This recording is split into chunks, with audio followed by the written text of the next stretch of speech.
So about this staying at home and working in wool standard for femininity. So glad you asked. I'll show you how. So among my dorky hobbies is wool spinning and some textile stuff. I'm mostly a knitter. I can weave, but my good loom broke and I can't afford a new one. So if you have a spare room, yeah. What? A loom. Yeah, we'll be looking at a picture in a minute. But you may have sometimes asked, how does sheep fur turn into clothing? Well, even if you didn't ask, I'm about to tell you. That's where this is going. In antiquity, the most common fibers used for clothing were wool and flax. So flax comes from a plant source. The stalks of linen, when rotted in a specific way and then processed, create these long fibers that can then be spun into linen fabric. And it looks essentially like what I'm about to do with wool here. I didn't bring my flax with me, but I do have some wool. If you're allergic to lanolin, don't touch this. But if you're not, I'll pass it around. Lanolin is the grease that comes off of sheep. But yeah, it's not that common really. But it should just, like, at worst you'll get a rash. Yeah. Just going back to the baby thing. What happens if you have like twin girls, twin boys? Then you'd still count which one was older and younger.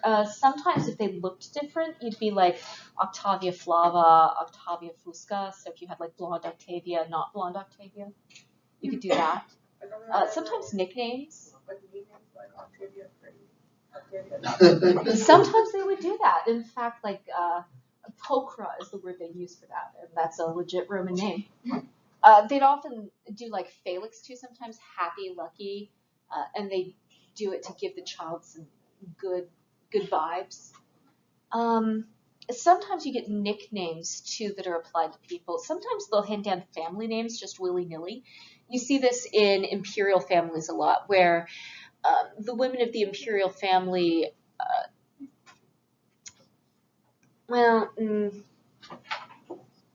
yeah, that's a rabbit hole that goes down a really long way. Suffice to say, nicknames are totally an option. And physical characteristics. And there are also things where you'll get a nickname that you don't like, and then you have women trying to like get you not to call them that. Yeah. Can you come up with your own nickname? You can, and if you make it stick, it'll work. However, making it stick is tricky. One of the most bold examples of this was Pompeius, Pompey the Great.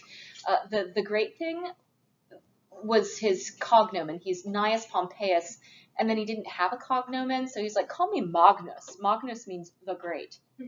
So apparently it started as his commanding officer was roasting him once. He was like, oh yeah, here comes Pompey the Great. And he's like, that sounds like a great name. Thank you. I am Pompey the Great. And then he went out and conquered large portions of the Mediterranean. So cool. If you can back it up, you can call yourself the Great. Please don't conquer people. It's impolite. Yes. Or no, not well, yes, assassinated actually. He gets beheaded by his allies in a particularly cringeworthy manner. Oh yeah. He is on the losing end of the Civil War, so he flies for refuge to Egypt. Remember, Pompey is the Roman patron of the Egyptian royal family, the Ptolemies. So he's like, oh God, Ptolemy the 12th is dead, but baby Ptolemy's on the throne. Surely he'll let me hide from Caesar. So he shows up on the beach. He's like, oh, thank God, I made it to you, Ptolemies. And then the Ptolemies are like, you know, I bet if we assassinate him and give Caesar his head, then Caesar is going to be really happy with us. So they basically gank Pompey, yes. They gank Pompey at the beach just as he's landing, and they chop off his head, they leave his torso on the beach, and then they take his head off and preserve it in honey for later. And then when Julius Caesar shows up, part of why they think it's a good idea to do this is Egypt's in the middle of a civil war. There's little Ptolemy, who's an about 14-year-old dude. Imagine Joffrey Baratheon, and then you might, yeah, okay, yeah. It's a Joffrey Baratheon situation. So there's this peasant little kid on the throne, and he's at civil war with his sister Cleopatra VII, who is older, but yes, I was waffling over how blue to be about the way I phrase this. Yes, unfortunately, dickless. And so, her followers are at war with Ptolemy's, but Ptolemy is worried that Caesar will side with Cleopatra, so he keeps the severed head for later.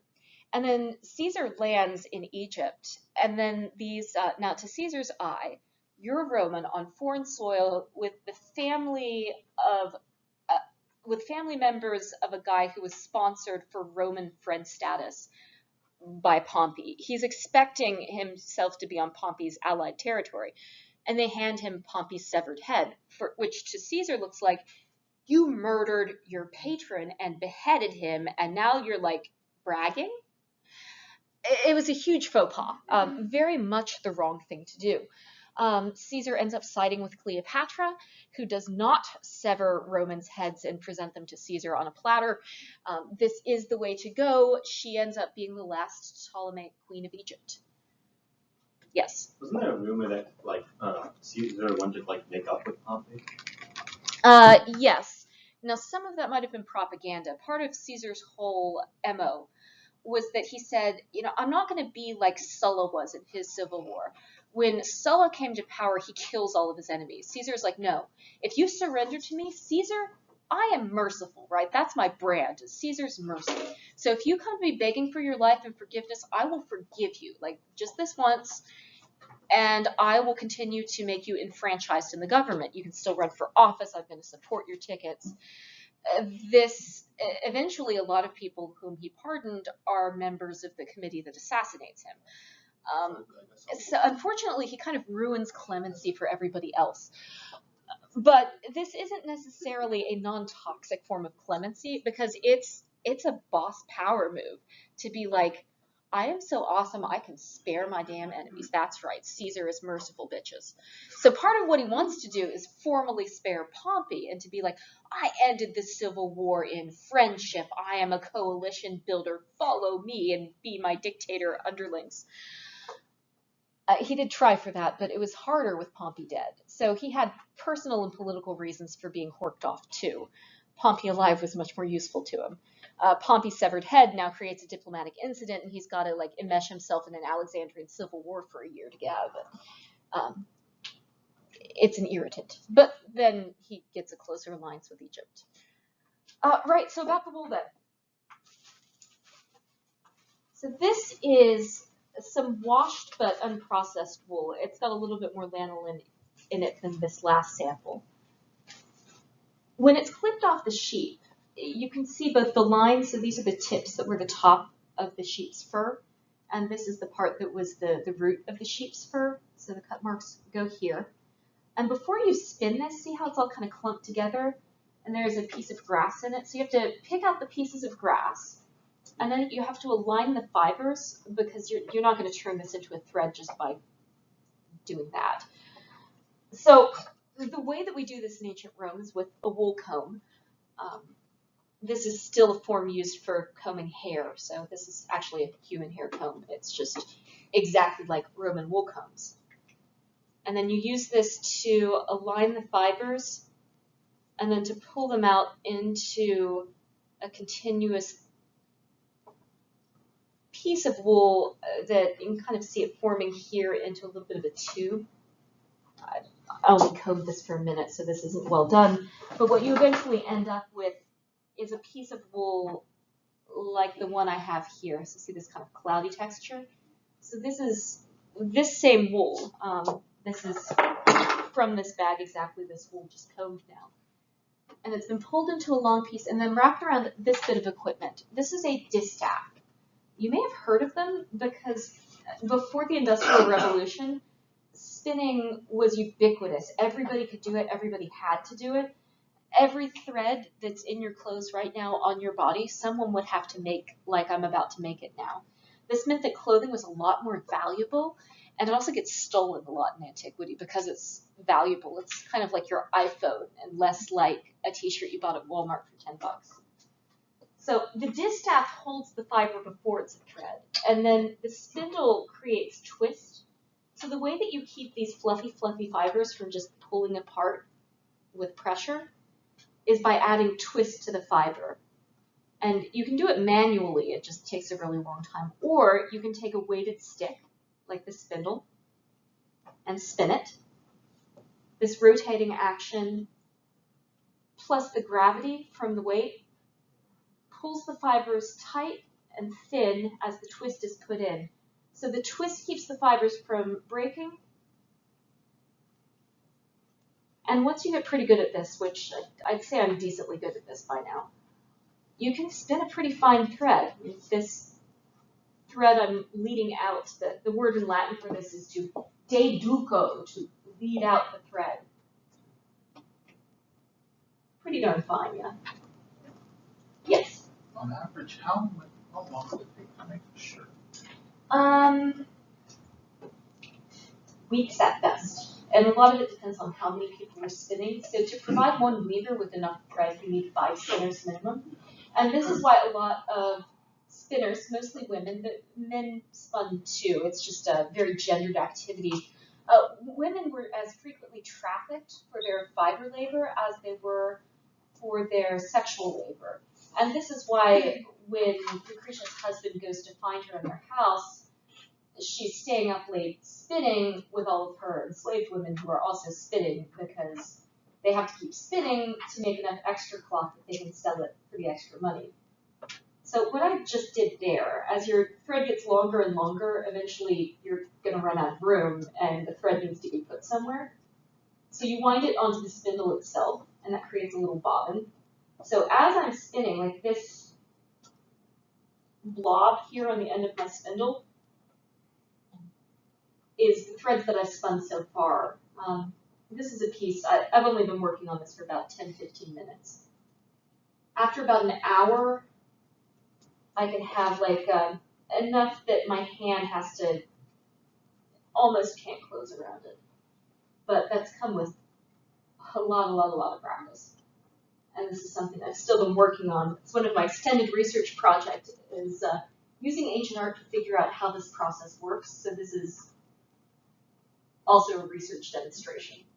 And this is one way you can do research in ancient studies. It's called experimental archaeology, where you make reproductions of equipment and you try to replicate ancient products with ancient methods. And you take what you learn from that process and use it to interpret ancient finds more accurately. Now, one of the reasons why I do this is that I love fiber, serious yarn addiction, but also this helps me get at a part of women's lives that's often invisible and inaccessible, but also used to be a major part of the landscape of living in the ancient world, no matter what gender you are. Because on street corners, in taverns, in your house, with your mom, people would be doing this 24/7. And we know that women would often get together to do this, and they would sing and talk. Someone would often read aloud, and then they'd discuss what they were reading. So this is an intellectual activity and not just an economic activity. And there's this whole now lost oral culture around this. And it's still a part of a lot of societies today. In the Andes specifically, you still have a living culture of handmade fiber artists that has its whole body of literature and songs and music and art. And it's just a really neat, vibrant part of the ancient Mediterranean that we can get at a little bit through experiments. But also, bless you, we still use the language of spinning a lot when we're talking about storytelling, right? You spin a yarn, you spin a thread. This is the thing that is spinning. Sometimes you'll hear the female side of something called the distaff side, out of this distaff. And you've already seen a distaff, even if you might not have realized that that's what you were looking at. Because the form of the distaff, the spindle too, but really the distaff. All right, this is a short stick I'm holding in my hands, yes? So in stories of ancient witches, witches could curse you by taking their distaff or their rod and pointing it. So the distaff is the spiritual ancestor of the magic wand. So not as this cool, but it also means you're kind of a wizard, which is many of my life goals, all of them combined. All right, I've got to stop spinning now. But you can see, like, once you get decent at it, you can continue to talk, you can continue to focus. But now we're looking at an actual ancient tunic next to a fresco showing a woman spinning. She's doing an in-hand style. That I haven't quite figured out how to do yet. This is an actual ancient tunic. It was found in Roman Egypt. And the borders are tapestry woven. So all of these embellishments, they're not sewn on. They're woven into the fabric itself. And then this tunic is belted and worn as the basic garment for, eventually both men and women use a very similar style. This is also the basic unit of Roman clothing. Both men and women, especially once you get out of elite circles, wear tunic as their basic starter garment. The toga is wrapped around this, cloaks are wrapped around it. For women, you'd also have a head covering of some kind if you were out in public, although not always and not for all women. It seems to be more of an upper class, upwardly mobile thing. But every thread in this tunic, this particular one's made out of linen, which is how it survived so well. Each thread had to be made just like I'm making it now, and then the threads are arranged into a grid pattern. So if you've ever woven, say, a pot holder, you're familiar with the basics of this next bit. Hey guys, it's 2021 Jones Lewis. Look, this demo just doesn't translate well to me narrating a slide. So I'm going to put a video of me spinning into the playlist, so look out for that. What you need to know from this slide is that the spindle is a weighted stick that you use to make thread. The distaff is the piece of wood that you hold your fiber, your wool, your linen with before you spin it. And on the right, you see a loom. A loom is a frame that holds threads in place while you weave cloth. And in antiquity, you had to do this all by hand. Hours and hours and hours of labor went into making a single piece of cloth. Pretty incredible.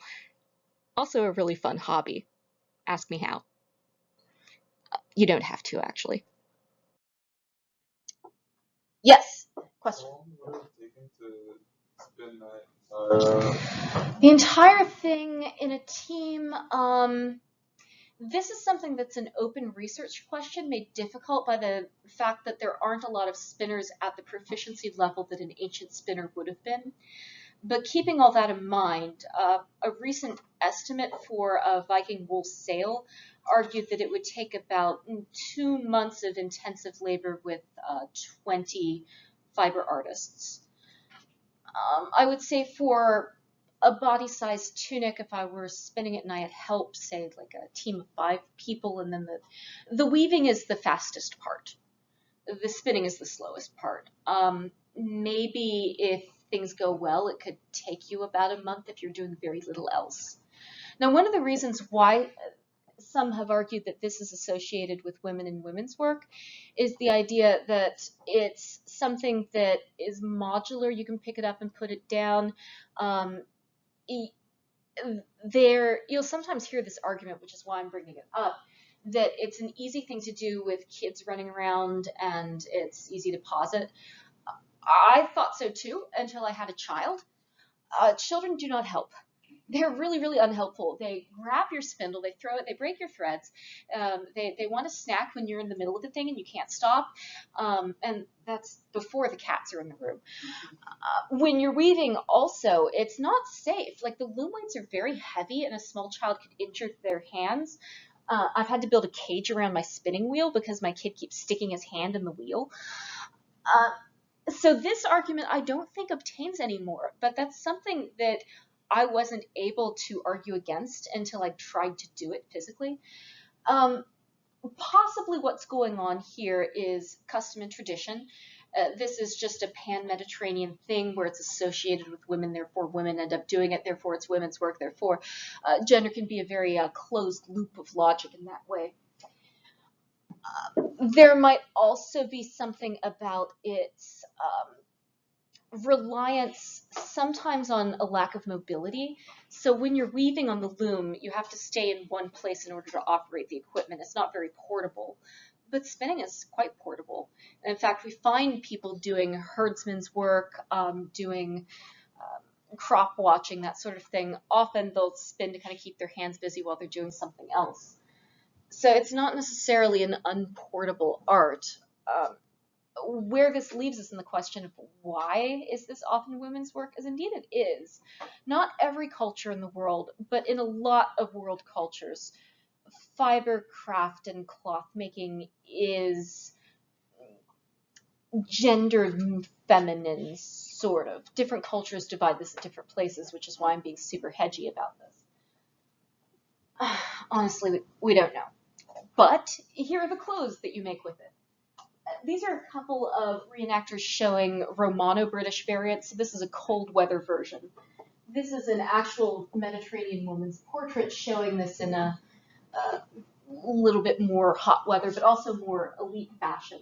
So these are versions that are made with limited cloth. You can see how there isn't a lot of drape. The clothing is very close to the body, and there isn't a lot of sewing involved in this.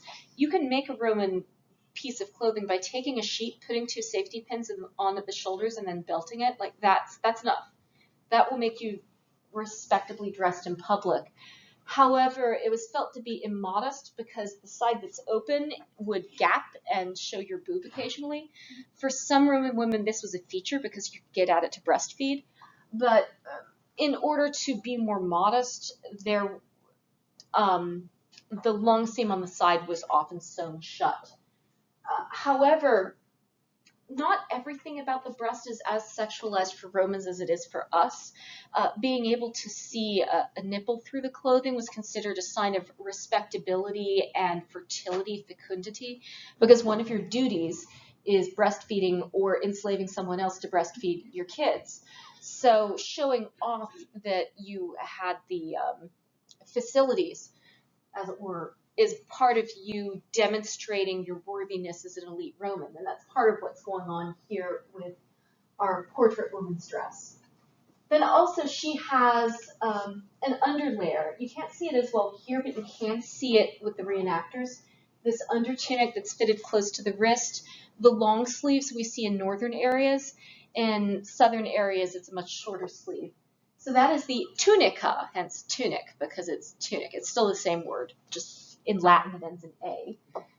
The stola is the overgarment over that. Now, by the time we get to the 1st century CE, so the early empire, this is something that you only wear if you're being very extra about showing how respectable you are. This is considered really fussy. Maybe a good touchstone for this is the way that in some cultures that have, I'm thinking of like Amish women, but also in religious modesty traditions. In Christianity, there's kind of this jumper that was really trendy in the mid-90s for very conservative Christians. You also have things like abiyas in Arab and Muslim wear, and there are examples of this in every culture, everywhere, where there are more revealing and less revealing, but still socially acceptable ways of doing this dress. And your choices along that axis position you visually as to what kind of woman you are in the society. In very real and tangible ways. I mentioned earlier when I was talking about sex work, and it's worth mentioning again here, one of the things that you could use as a defense if you attacked a woman in public was if she was not dressed like a respectable matron, then you could argue that, oh, I couldn't tell she was a matron, she was dressed like a slut. And really, we still do that. So before we get salty at Rome, maybe we should stop it. At any rate, though, this is what this version of toxic gender norms looked like for Roman women. So if you were being extra, then you would wear your under tunic and the stola, the over tunic. And then over all of this, you would wear the palla. So the palla is a little bit like the toga is for men, But women don't just cover their head when they're praying. Whenever they're out in public, they're supposed to have their head covered, not necessarily so the hair isn't showing, but just some kind of covering. We'll see sometimes women who are working women will put a head wrap around their head instead of a drape. The head wrap is more practical if you have a job, and a lot of these women do. But also, as time goes on, the palla ceases to be a thing too. We find more and more Roman women out in public in their portraits, in the marketplace, just going out with their hair uncovered, and it's a normalized thing. In fact, going back to our Fayum portraits, oh, sorry, I can't do that because we're recording, but the woman we were looking at, she didn't have her palla over her head. She just had her hairdo. Now, that's elite women. Elite men are dressed in a very similar fashion in some ways. The base layer is still a tunic. For Roman men, the length of your tunic had a lot to do with your social class, but also with your gender presentation. So amongst elite Roman men, to have a loose tunic was seen both as a little lower class, because lower class laborers tended to have baggier tunics, but also it was a sign of conspicuous consumption, because it takes more fabric to have a baggy tunic on under your already baggy toga. So the more fabric you've put onto your body, the more you're showing you can afford, but then also, because women's tunics covered more of the body, they went down below the knee all the way to the ankles, and they often had longer sleeves to cover the arms. So men who were wearing long tunics were considered to be dressing kind of feminine.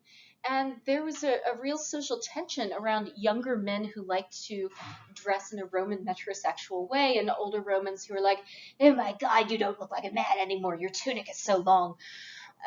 With really predictable toxic patterns built around that line. But it's kind of interesting that even with different clothing rules, there's still a lot of gender policing that goes on within what looks masculine and feminine to Roman eyes. Neither men nor women wore pants. However, cavalrymen began wearing pants as part of the Roman army, and eventually it became more socially acceptable to be seen wearing pants in public, but in general, wearing pants was a serious faux pas, really unfashionable. Ancient doctors believed that if men wear pants for too long, it will kind of squish their testicles and cause them to retreat up into the body and eventually turn you into a woman. Okay. Yeah, so you've been warned. Uh-huh. Other than during a triumph, would generals have ever worn their armor inside the city? It doesn't seem to be the case. All of the portraits from triumphs are men in togas, and that's important because even though the triumph is a military parade, it's tacky to wear armor inside your own city. It makes it look like you're signaling to the Roman public that you have something to fear from them and they have something to fear from you. And it's the kind of thing you do only when you're marching your army on the state and doing a military coup, which does happen. Now, the degree to which this was ever broken, there's still a lot of open questions around how actual triumphs worked versus triumphs in art, but that does seem to be the rule, at least for our best guesses here. So the toga is not rectangular, by the way. This kind of semicircular line that you can see coming off of this Roman's hand, say very pious Roman. This is the Emperor Augustus. He's praying. That's why his toga's over his head. These are just regular Romans out for a typical Roman day in the Senate. The edge of the toga is curved in order to make a nice drapey line, but also that's a sign of conspicuous consumption because they've had to cut off an entire corner of fabric to make that curve.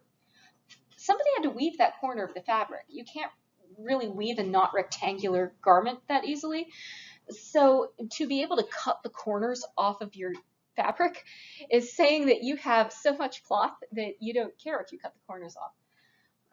A little bit like our business suits are supposed to be expensive, a tailor's supposed to be involved. If it doesn't fit right, people will be really salty about it. This is that same kind of power dynamic. If you're in the Senate, your toga should have a border around the edge in purple. This would be either like a bluey purple or a reddish purple, just depending. This wasn't really a standardized color. Within the toga, and this is undergoing some revision, so you have to pardon me, I'm going to have to consult about this. My colleague, Dr. Kuttner, is working on a reimagining of the Roman pocket. But what we think is going on, when Romans are talking about pockets, their word for it is sinus, which is also their word for a bay. It's the word that gives us like sinus cavities. So inside your nose, your sinuses are like these rumply little open areas that your snot flows through and misery extends from, especially this time of year. For Romans, then, that's what they're evoking when they talk about their sinus. Their clothing is very folded, and the belt at the waist with the drape of the toga creates these little folds that you can store stuff in. So it's both a fold and a pocket. This one specifically, the umbo, this is the dapper part of your suit. It's a little bit like a Roman pocket square. You pull fabric from the inside to the outside of the toga, and that kind of locks it in place so your toga stays on. Another feature of the toga is that you'll notice your left hand is really busy holding your toga on. That's a feature, not a bug. It's you saying, I don't have to work. I have like this whole arm that I can just devote to holding my clothes on. That's me. You can drape it a little bit, and sometimes men did pin it to keep it in place, but in general, it's a tricky style to pull off. And then the sinus could also involve this fold of fabric, maybe the folds inside the tunic. Again, we're not quite sure what's going on with that. How are we doing on time? You guys seem restless. 1 minute. This is 1 minute worth of slide. Okay, so here we are looking at a Roman putting on his toga. If you wanted to know how that semicircular cloth cut works, here it is. You too could make one. Part of how this stays on, though, modern fabric textures aren't a lot like ancient, because when you're spinning by hand, you can spin much more finely, and then your fabric is also woven with a lot of air and lightness in it. So when we look at ancient art and see how these deep, complicated folds are forming in the fabric, part of that is because this is really soft, bendy, drapey fabric that hugs the body in a way that creates a very different wearing experience than does our polyester blend crisp cottons. So the feel of wearing clothing has really changed since the Roman world.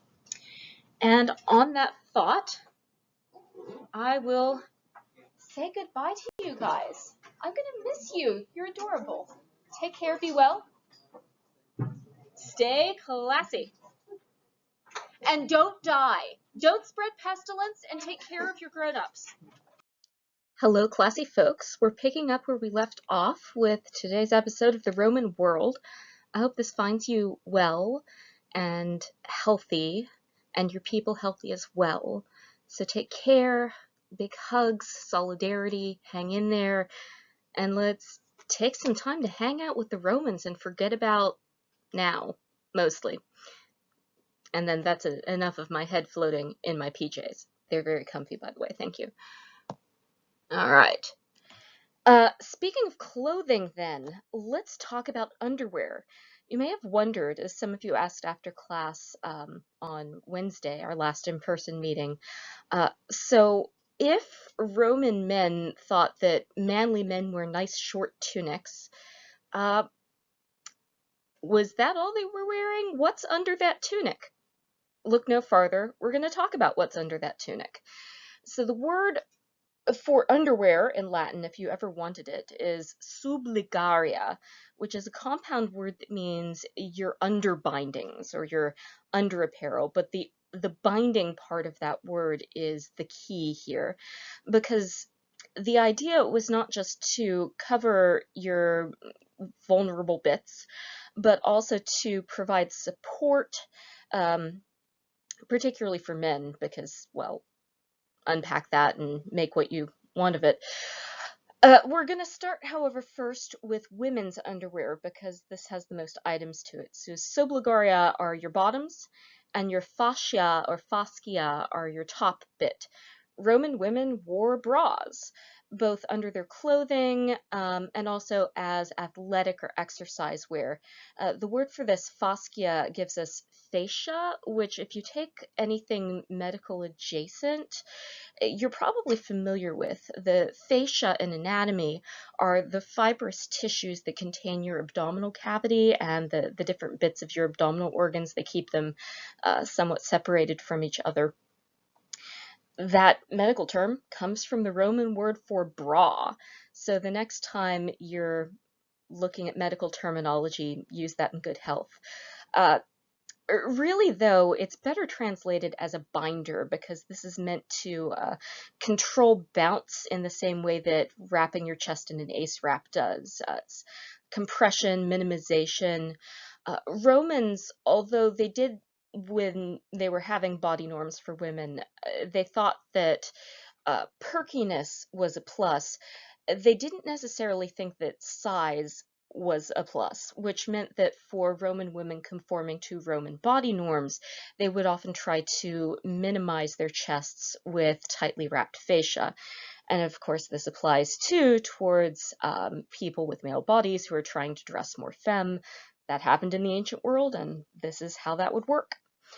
So here we're looking at what this looks like on female bodies. This is from a Roman mosaic, I believe found in London, showing women working out in the gym, but also competing in athletic competitions. And you can tell it's a competition because on the middle of the bottom panel, you can see a figure crowning herself, and then she's holding a palm. That's what you did when you won an athletic competition in the ancient world. So this is a great art historical source, not just for the history of women's undergarments, but also women's athletic history.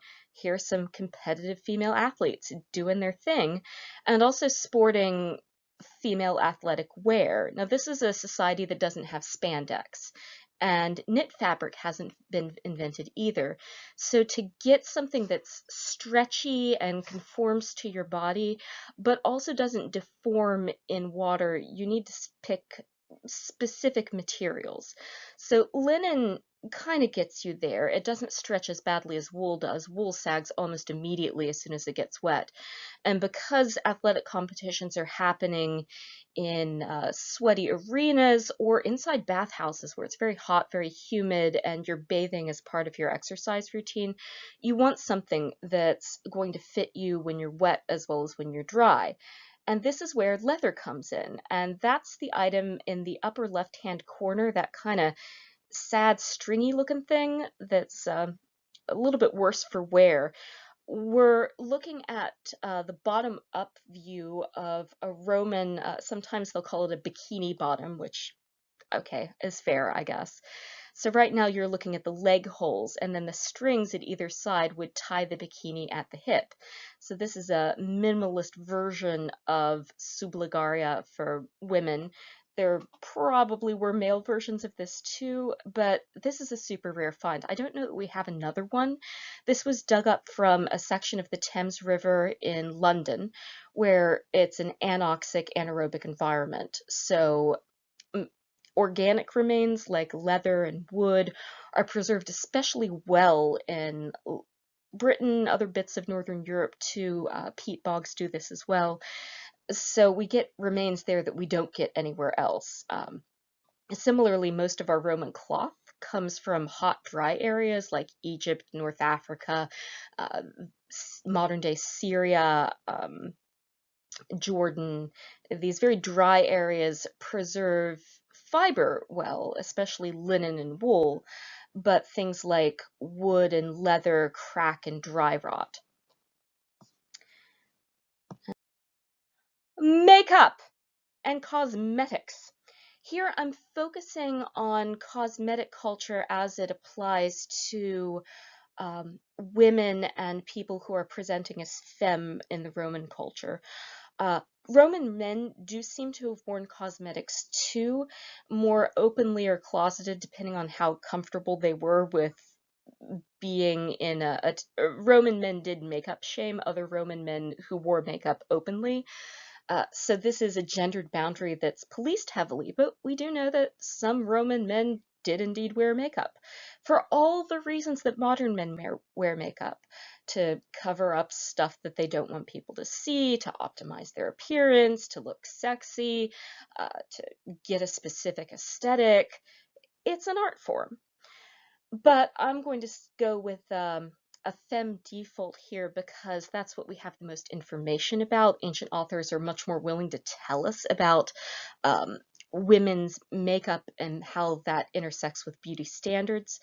And the stuff that we have that survives, both application equipment and some actual ancient cosmetics, survives in contexts where they're buried with bodies that uh, have female sex and have female gendered items with the rest of their grave goods. So that's our default here. Now I'm going to start with the image on the bottom left. That pot that the gloved hands are holding taken apart, that is what I meant by surviving Roman cosmetics. We have some actual surviving Roman cosmetics, and this is some of it. This is a pot of foundation from Roman Britain. It's another one of these great finds from the north where it's cold and the preservation environment is pretty ideal. But even so, this is it for cosmetics in a mixed format. What you've got in there is a combination of chalk and different fats, animal fats with a little bit of beeswax and olive oil. And this was an eco, non-toxic, health-friendly version of a recipe that we have attested in the literature. What's more common to use than chalk was white lead. So white lead is lead oxide. It's produced by taking sheets of lead, like that lead, toxic lead, same lead. You roll the sheets loosely into a spiral so that the lead faces of the plate are curled around themselves. Then you bury it in dung and keep it in a warm environment. So what the dung does is it causes a chemical reaction in the lead that in combination with heat and moisture causes the lead to oxidize. Lead oxide is this strong white color, real pure white. It was used in paint for, well, years, well into the 70s. Some people still use white for lead, or sorry, white for paint. Good Lord. Lead to make white paint because it's a really bright, intense white that doesn't fade. It looks nice. In fact, that's probably what's been used to paint the pearls and the whites of the girl's eyes on the portrait that's on this slide. There on the bottom right, it's another one of these Fayum portraits. I picked her face because it gives you an idea of what this foundation would have looked like on.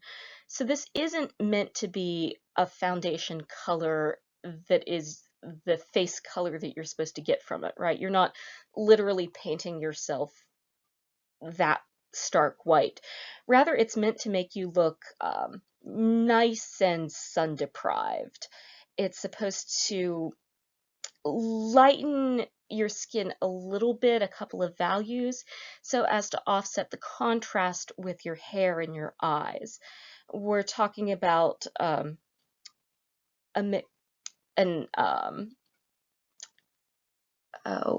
what's the end of this sentence? We're talking about demographics that tend towards very dark hair, very dark eyes, darker skin tones, not like sub-Saharan Africa dark, but medium. It's a very brown population in Italy. And that gives you this effect that you see on this portrait where she's looking a little pale. You can see her skin's a bit darker around her eyes and her ears.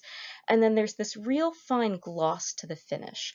So part of what they're going for is this very shiny, dewy finish. And this holds true for most of ancient Mediterranean antiquity. Like we're talking as soon as we start getting art out of 5th century BCE right on into the early medieval period. There doesn't seem to have been a matte foundation thing ever, partly because it's just very difficult to maintain a matte surface in the Mediterranean. It's hot, you sweat. They didn't like the look of sweaty, melty cosmetics, by the way, so there are some ancient cosmetic hacks that have survived on how to keep your foundation from melting too much. But what they're going for is this nice kind of glossy, flawless, but natural, but also you've not been outside for a month look. You know, like what we'll all look like at the end of the semester. Although I guess we can go outside, technically, but I don't like going outside, so I'm just going to pretend I have to stay inside. Right. The other thing that you were trying to achieve with Roman cosmetics was a very heavy eyebrow and eyelash look.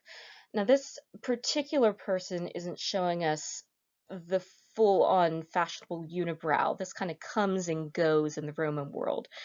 But for some Romans, the unibrow look was so admired, lusted after, that you start seeing some Roman women painting in a unibrow if they don't have one. What's up with that, you may ask? Well, this has to do with a medical theory that first arose in the 5th century BCE or so and continued to be dominant through all of classical antiquity and indeed the Middle Ages as well. Really, it informs Victorian medicine too, and you've probably heard myths based off of this. And here's where it's going to get very awkward, so let's just go there. This theory was that hair is nourished by the same life-giving fluids that create seminal fluid, and that seminal fluid is stored when you're not actively making babies in your head. Now, what the hell, ancient people, you may be asking now? Well, ancient people noticed that seminal fluid and genital excretions look a lot like cerebrospinal fluid. If you don't believe me, ask Google image, or don't. Actually, that's a horrible idea. It's, well, snot colored, snot textured. It looks very similar if you don't have a microscope. So now, assuming that cerebrospinal fluid is seminal fluid, and noticing it when they're butchering animals and eventually doing animal dissections, and then eventually they confirm this when human dissection becomes a thing, which, spoilers, they did do human dissections in the ancient world. It's a really common myth they didn't. If you want to learn more, I'm teaching a Roman medicine course this summer, maybe, I don't know, we'll see. I mean, I am. They'll just probably make me do it online, which would be sad. Okay, back to the lecture. So they thought that if you don't use a lot of your seminal fluid, then it's going to stay in your head. You're going to have a nice full head of hair. It's going to be good and dark. And then that's what you're going to look like. But then they believed that not so much that there's a finite quality of seminal fluid, but that it takes a lot out of you to make it. And if you think through the logic, this isn't totally nuts. Oh God, what a horrible pun. Oh, I'm so sorry, guys. I didn't mean to do that. God, this is so awkward. And now my cat's staring at me. Right, what were we talking about? Yes. Yeah. Seminal fluid has to be able to make a whole new human being, yeah? And eventually, and there's some debate about this in the ancient world, but most people come around to the thought that both women and men have to produce it because babies look like a little bit of a mixture of both parents, yes? So if they then hypothesized, if you excrete seminal fluid too much, then you're taking too much of the vital essence out of your body, and if you're not trying to procreate with it, then you're also wasting it. And they believe that eventually this would cause health effects. It would make you prone to epilepsy, it would make you open to disease, it would make you generally weak, it would mess with your athletic performance. The idea, by the way, that having sex impacts your athletic performance comes from this model of the human body. So if you've ever wondered why athletic coaches will sometimes tell you not to have sex because you'll do better at athletics, this is the theory that spawned that idea. So then, if you're expending this fluid, it's going to be pulled away from your head first, right? Because that's where your reservoir is. And they believe that as that reservoir gets low, your hair starts to starve effectively. And that this is why older people's hair grows white over time. But then they also believed that it's not just about like removing that moisture, but the disturbance of constantly moving fluids out of the scalp and down to the genitals would cause irritation and eventually hair loss on the head.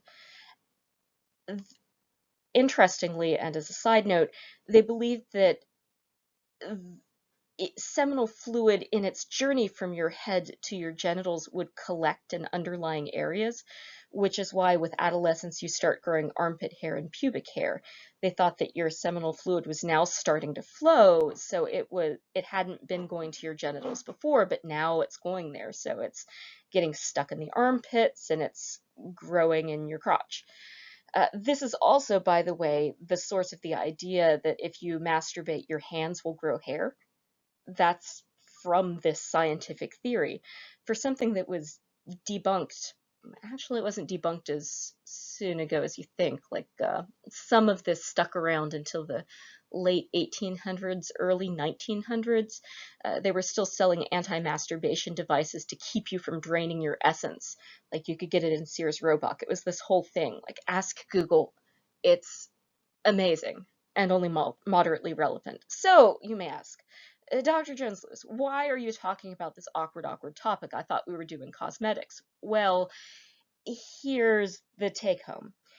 If you're living in a culture where people look at your hair patterns and thickness, and they're using that to try to draw conclusions about what kind of a human being you are, then it suddenly becomes very important that your eyebrows and eyelashes and your head hair looks as thick and as healthy and as lustrous as possible.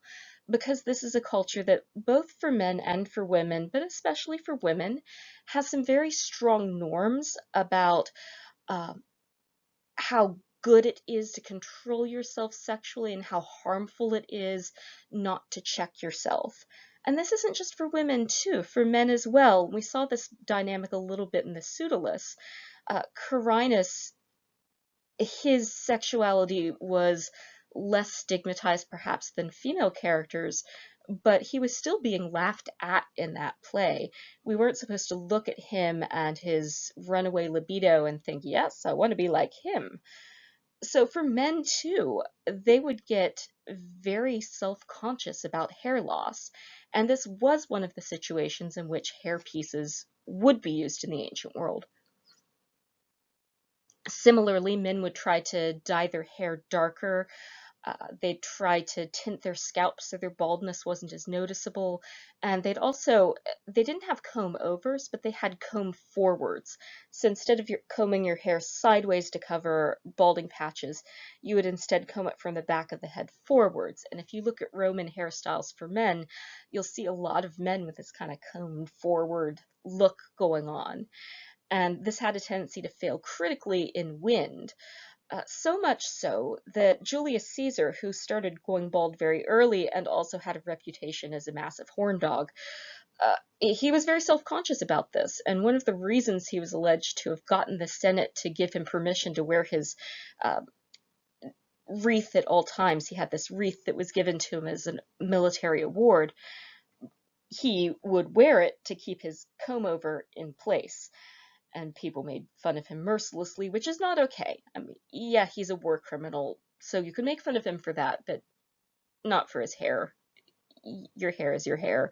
It doesn't mean anything about your character. So back to Roman women then. In extreme cases, you'd use hair pieces to cover hair loss, but mostly this would result in really strong brow coloring. You would use charcoal, so burnt wood, also the ash that would be created by wicks in oil lamps, which would be a nice oily mixture of charred black that would stick really well to your skin and wouldn't run a lot. So that would be used on your eyebrows and on the eyelashes too.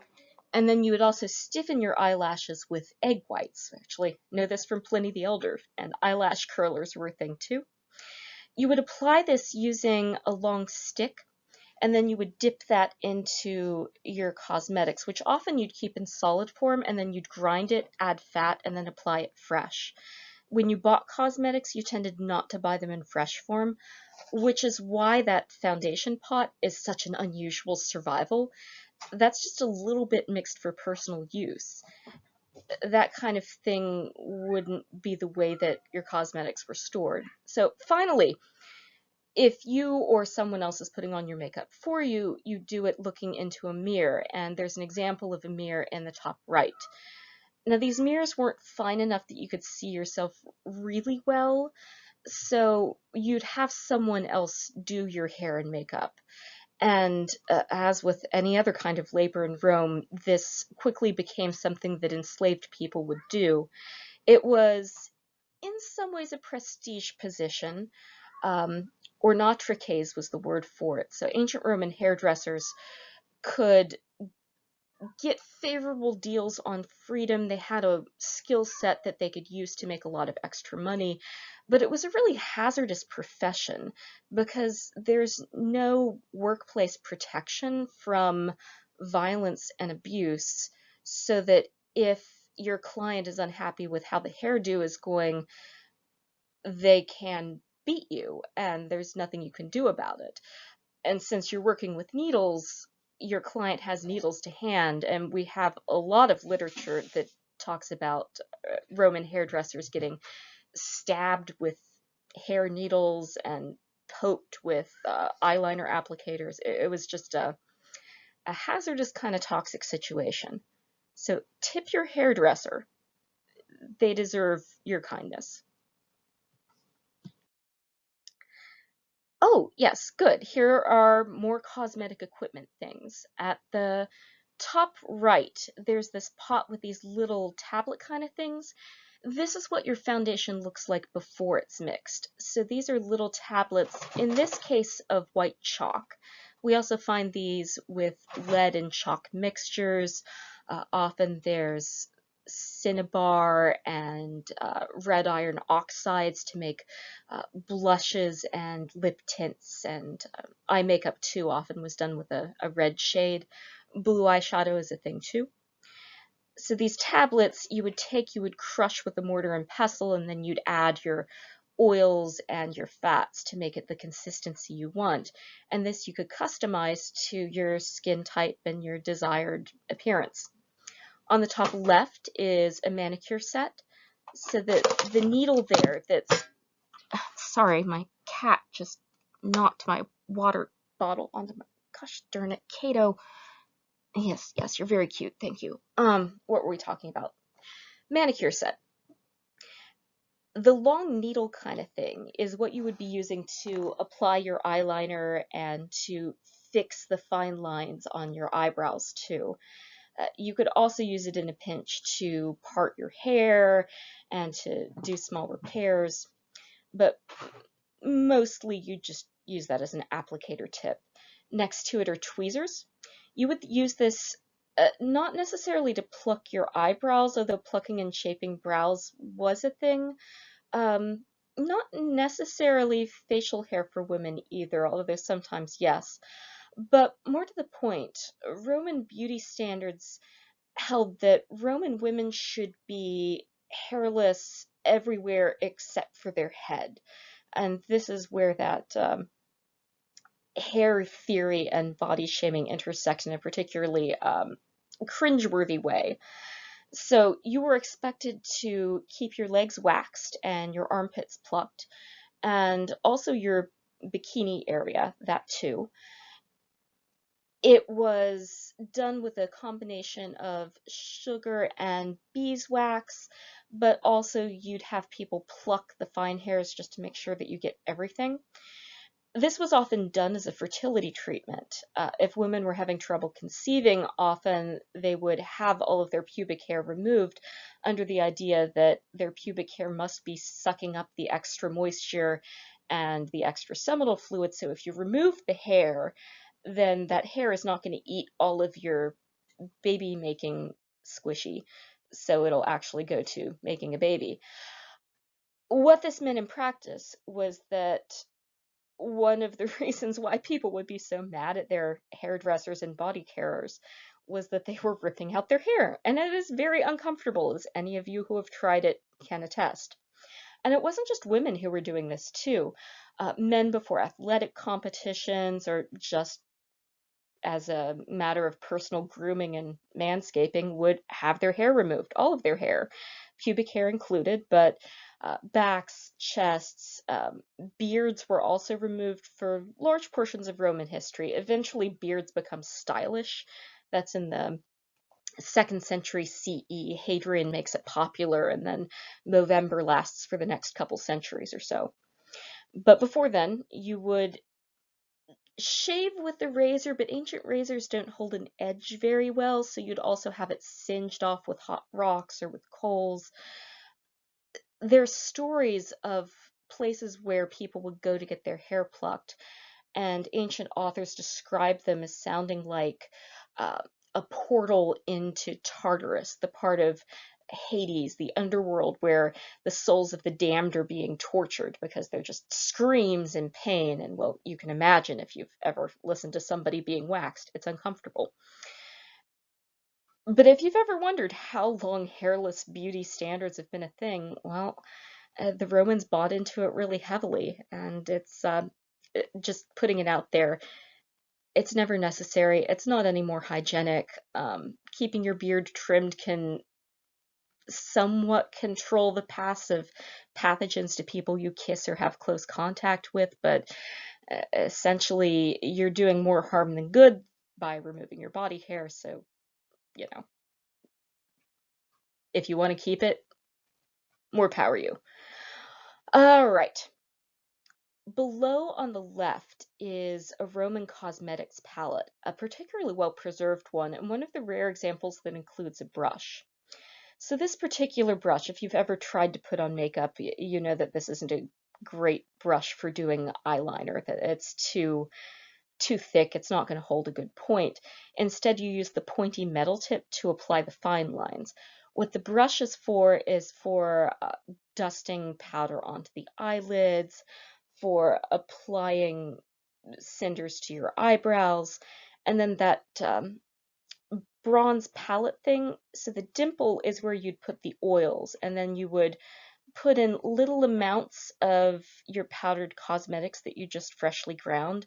There's still some remnants of ash in there from blacking, which would be like eyebrows, eyeliner.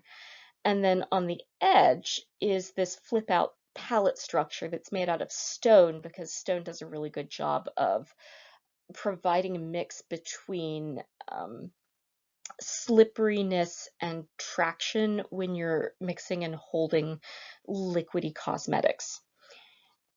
We find larger ones too. On the slide before, there was a cosmetics box that was like a ancient Roman caboodle. This is more like a travel kit. The blacking, by the way, wasn't just done with cinders and ash. You could use lead acetate, which is another lead compound. It's done by putting lead, I think, in vinegar, and then this creates a black lead color. This compound is regularly used still today in some places for making kohl eyeliner. It's a traditional ingredient, and well, first I'm going to predicate this by saying there is no safe amount of lead. Don't put lead on your body. Very, very bad for you. However, in the ancient world, where you don't have reliable antibiotics and where eye infections run rampant, I mean, think about all the times you've had pink eye, and now imagine it without antibiotics or reliable eye drops, and then you get some sense of the scope of the problem. So, by lining your eyes with lead, one of the things that makes lead so attractive for cosmetic and pharmaceutical use is that, well, it's toxic. It does kill microbes, and it can clear up infections, especially in topical preparations. Please don't do it. But if you're super, super desperate and you're going to die otherwise, putting lead onto a healing wound or onto infected mucous membranes can and does clean up the infection. Arsenic does that too. It's also a very bad idea. Next, At the bottom right of the slide, you'll see a series of bottles. These are the kinds of bottles that oils and liquid mixers were kept in before you used them to mix your cosmetics. So this is what you'd be pouring out of. It's also what you would keep perfume in. So some of these were in scented preparations, some of them were unscented. It just really depends. And the smaller ones were probably for more expensive, and the larger ones are for things like plain olive oil, like real good quality olive oil. Sometimes olive oil was mixed with other fats to create a more viscous preparation. And these are all made out of blown glass. Roman glass, when it survives, is some of the most beautiful stuff, and one of my favorite things to look for in museums. They have a lot of heavy metal glazes, which give you these finishes that look almost metallic and rainbow. You get these lovely scintillating oil slick effects. Roman glass is just lovely.